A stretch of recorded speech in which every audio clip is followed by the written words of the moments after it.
Welcome back to Boys and Ghouls Film Review, folks. I'm your host, Sarah Stephenson. This is my co-host, Mike Stephenson. Hi, guys. So tonight we are reviewing a movie called No Escape Room, which was released in 2018, I think it was. It's a horror film. And it's been a while since it's actually not been a while. We already did Death Roulette, which was sort of an escape room, but not really an escape room type movie. And this one is clearly... makes out it's an escape room, duh. Well, but it's no escape room. Yeah, we've already done escape rooms. We've already covered that other escape room one last year, the one about the guys who go to Russia and then... Oh, yeah, that one. That was going there, and it was a really escape room, but the guy thought it was real, and he killed people, and he realised at the end it was set up for him to give them the ultimate escape room challenge. And he, went a bit too far, didn't he, folks? Yeah, they cracked him, if that's the word. Mm? Well, that's what they would say. I mean, a person, if the prank was too... It was too good. Then someone could get hurt. I mean, he killed people. Yeah, he did. Well, one person he killed. At least one person. Anyway. Here we are. Lots of good things.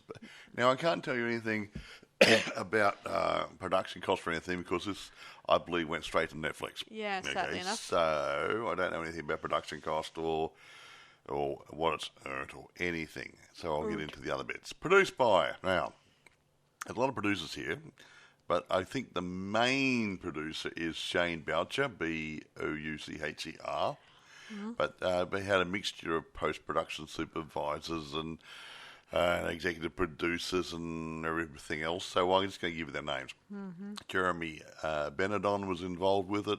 Nicholas Cho, Neil Ellman, David Massey, Justin Smith, Fernando Sue, I think is the right pronunciation, S-Z-E-W, Joss Van Hout, H-O-U-D-T, and Arnie Tapersky. Right. Now, written and directed by Alex Merkin, M-E-R-K-I-N. He's done a bad job in this, I think. That's pretty good. Written by Jesse Mittelstadt. Okay, that's a mouth. It sounds German or something. Well, it does seem like this place if they're filming in. It was in Canada. Okay. I think. I don't know. I think there's two locations that was probably shot this movie. It mostly takes place inside a creepy old house. When you say nice. I could live there. But the rest of the time, it's only in those two spots. Well, it's mainly the house, but they went to a town. Yeah, in a cafe. Diner, I think it's diner. Had a diner. The side of the road, the car broke down, and the house. So it's an easy make when it comes to stuff. Well, if it's confined to one place, and your cast are only confined to that place, makes it easier. It makes it a lot more easier and stuff like that. Anyway, the people in it, the cast, if you will. Okay, right. Jenny Ross plays Karen. A little girl with an attitude problem who's out on a day trip or something with her father, who's played by Mark Ganamy. He plays Michael, their dad. Now, Hamza Haq, H-A-Q, plays Tyler. I think his girlfriend was Melanie. So that was played by Catherine Davis. Now, okay, I'm trying to remember who played what and whatever and stuff. Okay, here we go. There was a guy called Dennis Andre, plays Andrew, and Brianna Barnes plays Josie. I think was she the girl who was in charge of the house? Yeah. Yeah. So you had someone who welcomed them to the house. Yeah, well, you have to have someone to sit down and explain it to you. Or at least, yeah. Anyway, so I might as well dive into the story. Considering we don't have any budget or anything. Nothing else to play with here, so just get into the telling of the story and get all these people. Get your coffee ready. So the story begins where a father and his daughter are actually heading off on their own together. I think the father and his wife are divorced. Well, divorced or separated. That's how he gets one weekend a month with or something or other. Yeah, and they were going to go to a ranch, but I don't know what something happened, so Something happened. they couldn't go horse riding, which she wanted to do. Yeah. Anyway, they nearly come close to getting... Their car breaks down, and she nearly comes into an accident with a truck. Nearly gets hit. Nearly gets run over, yeah. Anyway, so things are not going so well for that weekend. So later on, they're at a diner, and they're discussing plans of, what to do. There is movies, there's bowling, and then All the boring stuff, yeah. All the boring stuff. Then the father comes up with his awesome idea. Let's go to an escape room in the middle of area that they're not familiar with. This is going to be a really good escape room in a little country town. It's going to be really boring. Yeah. As you may know, guys, escape rooms are like the ones where you deal with mystery and stuff. I think most people know what escape rooms are. They're not new now. So. Yeah, it's nothing new. I mean, it's nothing like mazes and horror mazes and stuff. Yeah, it's nothing new. What's the place we went to? That horror club. That wasn't quite a maze, but that was quite good, wasn't it? Yes. So anyway, she's okay with it, and they ask, I think the owner or one of the waitresses there about it, and she says that 5 people entered there and never came back. Yeah. Now hold that that thought. Just 5 people never came back. They believed they were dead or something or other, right? They said something. She said something like, when she's talking to them in a very sinister voice, and then she breaks into a smile. So, only kidding and everything. Yeah, right. Yeah. Funny that, hey. Funny.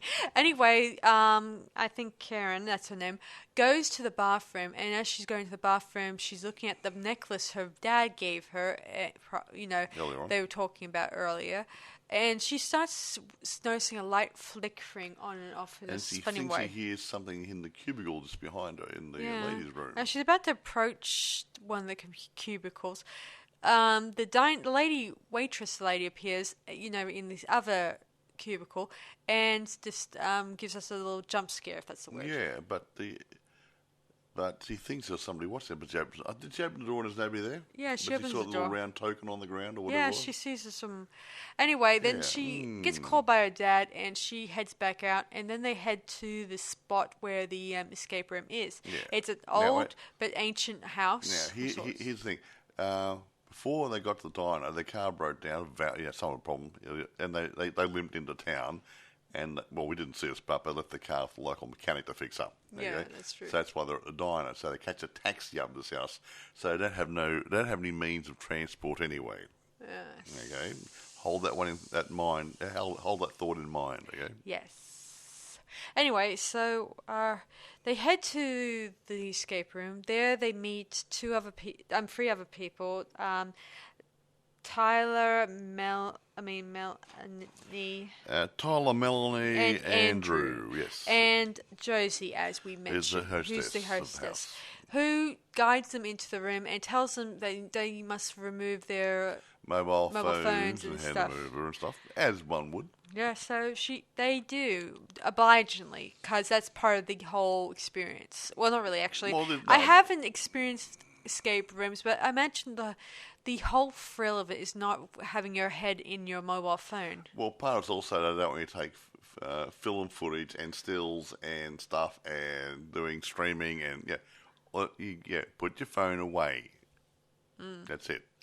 Yeah, I've been through. Well, actually, you've been in that situation a couple times. I have been to hijinks, but that's not the same thing. Hijinks is not escape room. It's more of a fun game activity. Yeah, Sarah does. What Hollywood or Busted? Was it? What do you do when those things you go out there? Hollywood or Busted is a vlog series where I get to explore and tour places that are fun, exciting, and maybe catch a bit of excitement. And you try to do a bit of footage there, but some places don't let you do it, which is a bit of a shame. So yeah. Yeah, sometimes you have to ask permission. They can allow you without signing any paperwork. They are probably familiar with people filming there or here and there. But others will probably ask you to sign a waiver to make sure that you will only be filming yourself for personal use. And those who are working there, no other customers, therefore. Yeah, but for privacy reasons and stuff. Yes. No one stalkers and stuff, and you know stuff. Yes, so anyway, back to the story. They settle down into the room and they start playing an ancient video projector thingy-wing. It's not ancient, but And- it's an old film projector. Yeah. While the woman narrates the situation, you must, that 5 people had died in this house, and you must discover how they died. Of course, there was also other things that happened, eerie stuff that happened in this house. Actually, that's one thing. When Michael and Melanie came to the front door, Josie said, "Oh, we've been expecting you," or something, or "Oh, you're finally here," or something or other. You're finally like here. they were waiting for these 2 people to show up.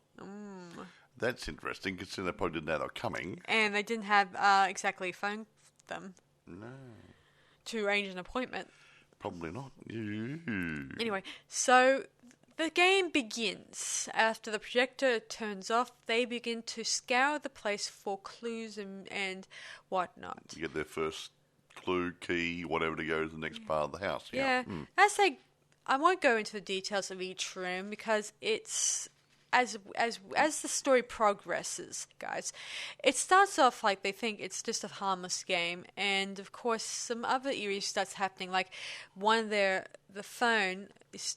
Well, one of the people hear someone on the phone, and it turns out to be Melanie, who is on the other end. Even though Melanie's in the same room with them, but she thinks it's a voice recorder, but at first It wasn't. But it's not, because it turns out it starts saying other things. Exactly. She even asks for her boyfriend, Tyler, to talk to him, of course. And as she's talking to him, he starts seeing worms coming out of the phone. I think they're worms or maggots. I'm not sure. I think they're worms. Anyway, he freaks out, and they keep saying there's nothing that you just it's just your imagination or something. And he like wanted out. So he said there's a password? Or there's a password for called Waken. Or Wake or Waken or something. Or And so he says no. Another thing, they drank some tea, I think. Which might have been hallucinogenic. We don't know. Yeah, we don't know. It could have been poison for all we know. Well, it could be. Yes, they could all be dead sitting there in the lounge room. True. Don't know. There's no way to knowing it. So anyway, they continue out, and eventually one of the party, the guy wants to leave. So he yells out the safe word, and that allows him to get out. And then we are left with 4 people, and they begin to continue on. And of course, they continue thinking this is all a game, and eventually they find Josie in the closet. She's bleeding to death, and telling them to find the master key. I think it was. Find the master key or whatever. Of course, they continue to think that she's acting and thinks. Really good scare. Looked real, didn't it? Yeah. Yeah. Anyway, as they were exploring the room, they decide to use Karen to get to the other side by using a special, what do you call those windows above a door? I'm not sure. I think, what do you call them? I'm sorry, folks. Now, in the older house, they used to have a door, and then above the door, they used to have a glass panel let light in. Yeah. A bit like a skylight. But I don't think it's called a skylight. They call it something else. But Something else. Yeah, let a bit of light into the room, or let some room from the hallway in, or from the room's window into the hallway. Yeah. Anyway, she heads. Ventilation too. Yeah. They help her inside there, and she tries to unlock the door. It's locked, obviously, and she continues down the hallway. There, she runs into a ghostly apparition of Josie, we think. She starts following her. She's beckoned to her by "come this way" sort of thing, and soon enough, she heads into another room, and there she actually sees bones and bits and pieces, and we also see a dead body. We think it looks a bit like a morgue, but it's not really a morgue. It looks at that sort of stuff. Yeah, that sort of feeling. Like someone's been doing naughty things there. Eventually, the door does open, and our 3 other people do get out, and of course... Yeah, she gets locked in her room, and when her door locks, their door opens, wasn't it? Yeah, Melanie does get eventually trapped in another room, and the projector is on, and when she tries to walk around the room, she's like reappears at the other end. She tries again from a different direction, and then she reappears again. Yeah, she's going to one side and comes in the other side. Yeah, she's actually looking at some video footage of that very same footage of her doing the exact same thing, which could indicate that we're in a time loop inside the escape room. There might be a time loop inside what we think might be a time loop. We do not know yet. Yeah, this is sort of an Easter egg in this movie. We don't know. The plot thickens. Anyway, our two men, they continue out the house. Of course, let me see. Michael starts suspecting Andrew of hiding something or concealing something. Like he's a plant or something or other, or he's been there before. Soon that the men split up, and Michael sees a portrait on the wall, and as he's fixated on the portrait, he suddenly appears out in the field. This is what the picture is. It's in the field where a lake is. And as he's looking at the lake, a figure emerges from it. A beautiful lady. And she approaches him. She's wearing a chain-like thingy wing on her. And as she's approaching, he wraps around him. Yeah. As she embraces him, the chains that are binding her suddenly spin around his throat and his arms and legs and stuff. And start pulling him out using a crane, I think. Some cogs in the middle of the lake. In the water, lake stream, started dragging him into it, and all of a sudden he kind of appears back in the room again. Like it was a hallucination. However, we noticed, and he notices, he had muddy feet, didn't he? Also, the portrait itself, the picture, you see the woman in the lake. Oh, that's right. He was looking at the picture on the wall before he went out, and there was no woman in the lake. Now there's a woman in the lake or the stream or whatever going, okay. Eventually, Andrew finds Karen. She hides inside one of the morgue. I think one of the morgue. One of the fridges. Fridges. Yeah, I think. Yeah, and she continues using the escape room word, awake. Yeah, but no one can hear her. Of course. She's whispering. Yeah. Anyway, she gets found by Andrew, and they plan on trying to get away. Of course, Andrew continues to think that all this is fake. Yeah, he thinks it's set up really good, but it's still fake. They then head inside an air vent. I think it's an air vent. We think it was an air vent. They're crawling through a long tube, so it could have been an air vent, yeah. And I think we suspect that something's following them. Also, it kills Melanie, and we don't really see what it looks like. We just see shadows and hands. See, Melanie found Tyler in a room, and she's trying to escape, and she tries to go up a ladder, and the ladder breaks, and she falls down, and her head gets pierced by a big nail or a spike or something. Yeah. She this dies, is not obviously. Real. I mean, this is real. It's not fun anymore. Yeah, Andrew gets dragged away by the unseen creature. From around the corner in the air conditioning tube you're still in. Yeah, and eventually Karen runs into her father, and they realize that the dangers in this situation. This is no longer fun, Daddy. Let's get out of here. Yeah, they then realize they must go back through the maze. I mean, the escape rooms again. Yeah, and had to go through some of the things again, some of the challenges and stuff. Yeah, of course. In order to get out. Of course, now that have only two people, some of the quizzes are slightly changed. Like there's a clock one where you have to spin the clock dials 2 or 5 times, but now that we're down to. There's only 2 people left. Yeah, they do eventually find the key that Josie has. It's inside her stomach, as it turns out. Yeah, it had a hole in the stomach which is bleeding, and that's where the key was. Interesting place to hide it, hey? Yeah, we then keep feeling the eerie presence of the unknown thing that's following them, and eventually they do eventually escape, and we return to the washroom where Karen was at before they head to the escape room. But they're standing in the cubicle. And they're looking through a cracked door, and they're seeing Karen standing at the sink. Yeah. Okay. Yeah, and as they're staring, they watch her do the same things that she did earlier that day. Yeah. And as she leaves and stuff, the two emerge and they start heading down throughout the diner. I don't think any of the customers can see them. Yeah. Now we got this because they walked out, and they were they sitting at the table talking to the lady? Yeah, they were sitting at the table. Sitting at the table, when they walked out and they saw themselves sitting at the table. Well, actually, there was no one there except of a narration of them talking about the going to an escape room and stuff, making plans that weekend. Yeah, yeah. And then the lady telling them about five people went in and never came out. Yeah, so they were still in the diner and they walked past everybody. Yeah, no one seemed to see them, and they seemed to be travelling through another dimension, sort of thing. Yeah. Anyway, they Dream soon state, get to the car. They soon see the I think a note from the attendant there, who said that. Oh, there's only a small problem with the car. No problem, no charge. It's all been fixed up for you. Oh, great! They quickly get into the car, and as they're checking the glove box for the keys, we then find out the glove box It's got a padlock on it. It's padlocked. And they're looking for a key for the car, and you look at where the car key goes in, it's like a door key out of the house. Yes. Where the escape rooms were.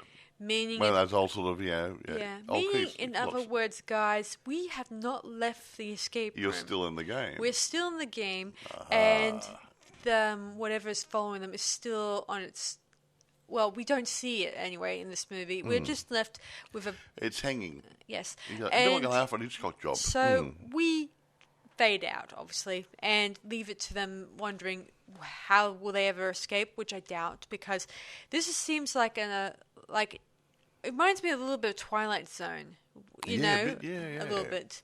It's one of those unknown, unexplained stories you can't really explain away, mostly. Anyway, the movie's finished, obviously. So that's my feelings I get from this movie, because it's a movie that tells you that these guys are never going to get back to reality. Meaning they're in their own Silent Hill environment. Yeah, now, good analogy. Silent Hill, the lady got out of Silent Hill, escaped, and she came home, but just like a ghost, she walked into a house, but she couldn't interact with anybody because she was like in a different dimension or a spirit or something, or different dimension, spirit, whatever. Don't know. It was just left hanging there. So this is sort of a similar sort of thing.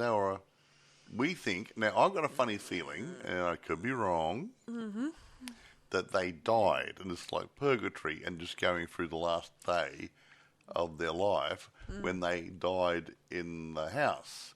Because the lady at the beginning said 5 people died in the house. Yeah. Or went missing or something or other.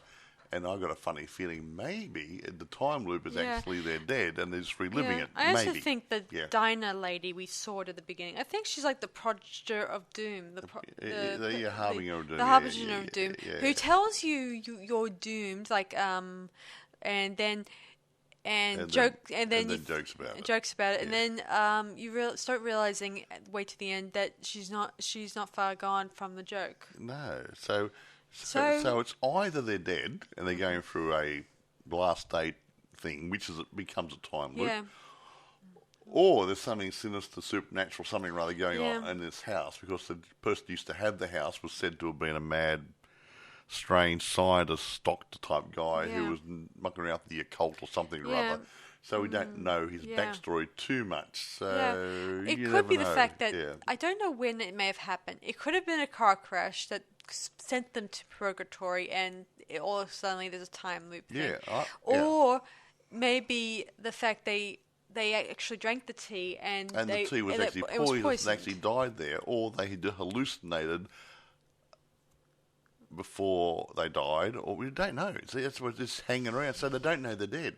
Maybe. I mean, and that's part of the time loop. Yeah, exactly. Sometimes they kept saying it's all a game, yada yada, nothing to worry about. And probably the only thing if they don't play the game, they could move on.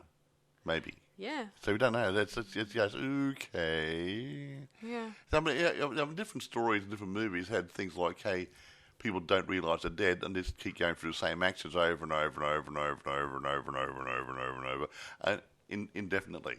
And this could be one of those sort of things. Got no idea. It does seem like an interesting one. Like, it's just like Mike said about that sort of thing you mentioned. It makes me think of that Hell House movie where by the third movie, the ghosts were kind of are back at the house, and they're told by what's-he-face that that they're dead and they should move on. Yeah. And of course, they either they just stick around, obviously. Well, there's an aeroplane one too.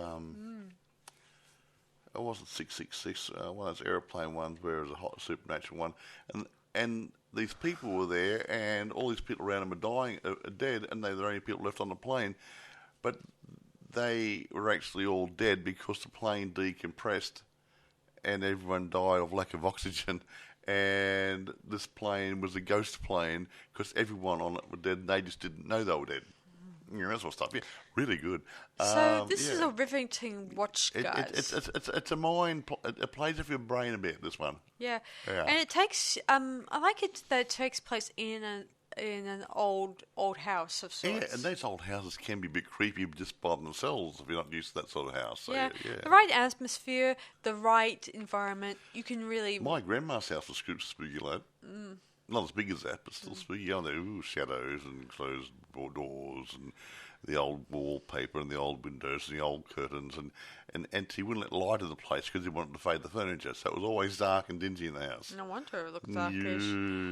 Anyway, so that's the escape room. So we don't have any reception for this one. No, we can't check anybody else's thoughts on it. However, our thoughts are more important.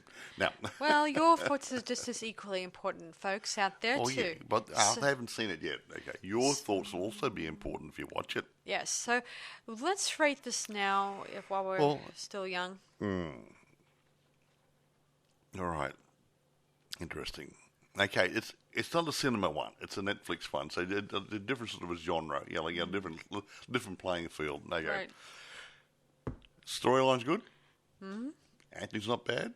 Right. Directorship scenes are pretty good. I can't see too many faults with it. The directorship scene's pretty good.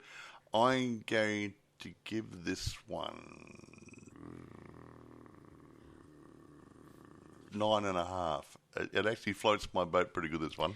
Yeah, I certainly think it's pretty good. I'm going to give it 9.5 too, guys.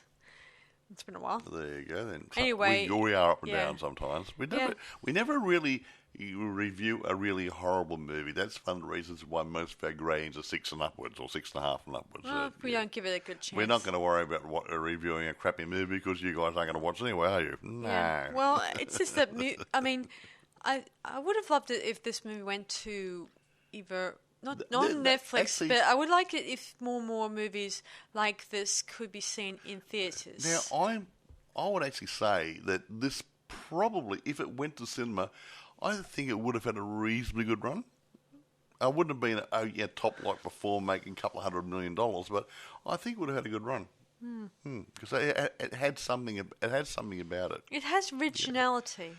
And people go to escape rooms, so people can identify what these people are going through. Yeah, it's got enough horror in it. Well, it's giving supernatural them, and stuff. Yeah, well, it's giving them rules, and if they don't follow those rules, they die or they get, they fail there and lose to whatever. Yeah, but he leaves it hanging right at the end, like Alfred Hitchcock used to do that in his suspense mystery type things. Right at the end.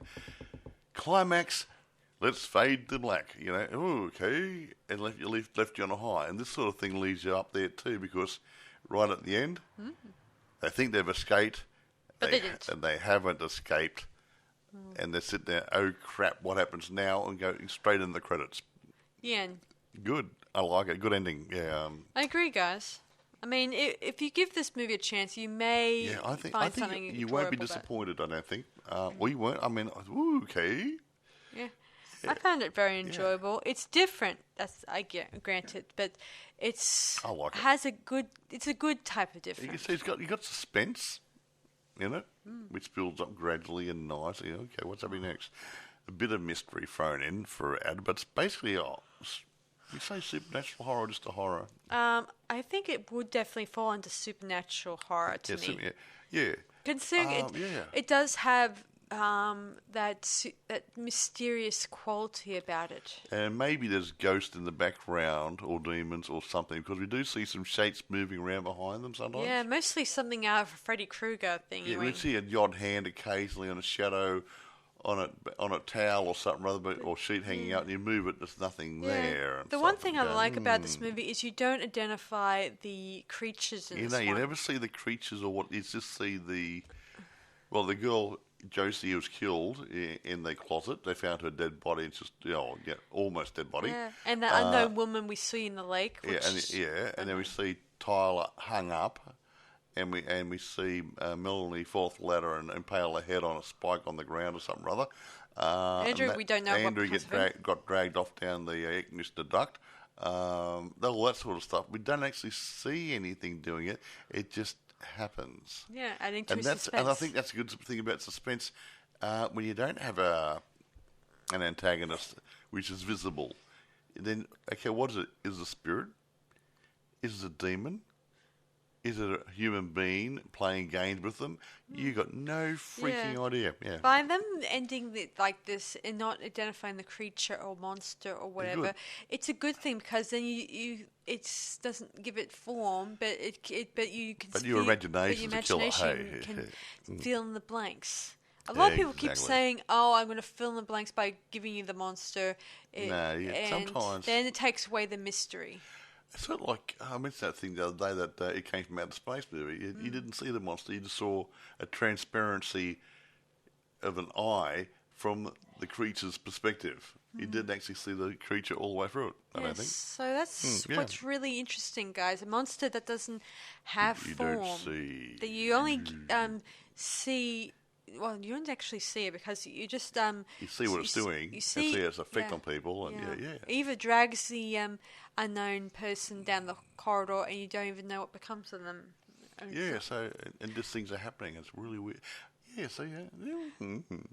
Anyway, so... Interesting. That's No Escape Room. Now. So, now what? Where do you get it? Where do you get it? Like I said, I might have said earlier, this didn't go to cinemas as far as I'm aware. It may have, because it was actually ended up on Netflix. I saw something here. It was first released in 2018, but I don't know anything about a cinema run. Don't know. But it found its way onto Netflix in 2021. Okay, so about 2 years later, 2.5 years later, it was on Netflix. So whether it had a limited run, art house, whatever, I got no idea. I got no details of what happened to it. However, it may still be on Netflix. It may not be on Netflix. I do not know. So I'm going to go into where do you get it now. eBay. I cannot find a copy of it on eBay. Amazon, you can only rent it. I saw 2 listings for rentals there through Prime.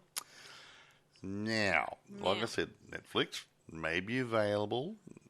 Okay, maybe on Amazon. Now, if you can't find it on Netflix and you can't get it through Amazon because it dries up or does something silly, we couldn't find it on YouTube, but it is available as a torrent, as a download. Now, I don't condone downloading, obviously, but if that's the only option left, well, so be it. That's what I hate about a movie like this. They drop off the planet and it's a bit rude. I mean, and considering Netflix changed, changes each time we don't look away. We find a movie that is taken away from Netflix. Yeah, they take a product out and put a new one and take its place. So it's like a weird monster. But there might be other streaming services cut off and it's 2 more of its place. No, I was going to say there might be other streaming services which may have it. May. But like I said, as a last resort, if it's no longer available anywhere else, it is a torrent, so you can get it. But like I said, last resort, please. Rent it. You can't buy it, obviously, but rent it. Have a look at it. But remember, it's called No Escape Room 2018. Right. Directed by Alex Merkin, Merkin.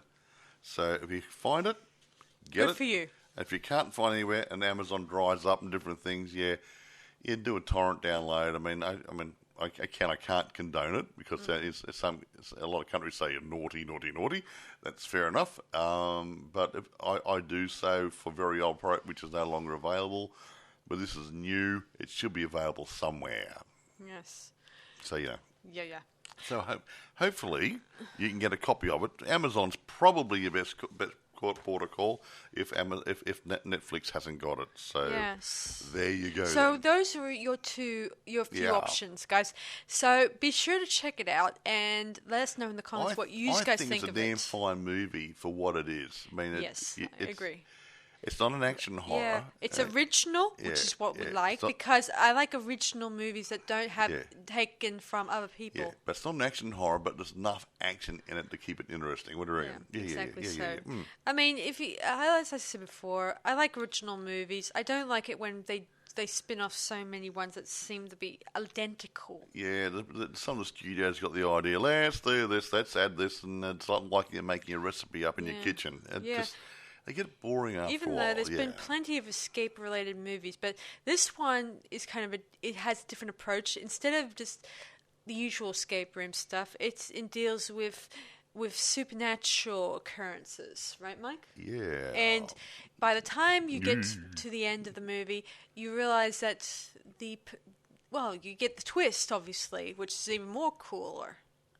Anyway, so that's about it from us, guys. So you know where to find it, and you know where to find this podcast as per usual. So be sure to send a like and comment and subscribe to our channel as per usual. And let us know if there's any other movies you wish us to review. We are open 24/7.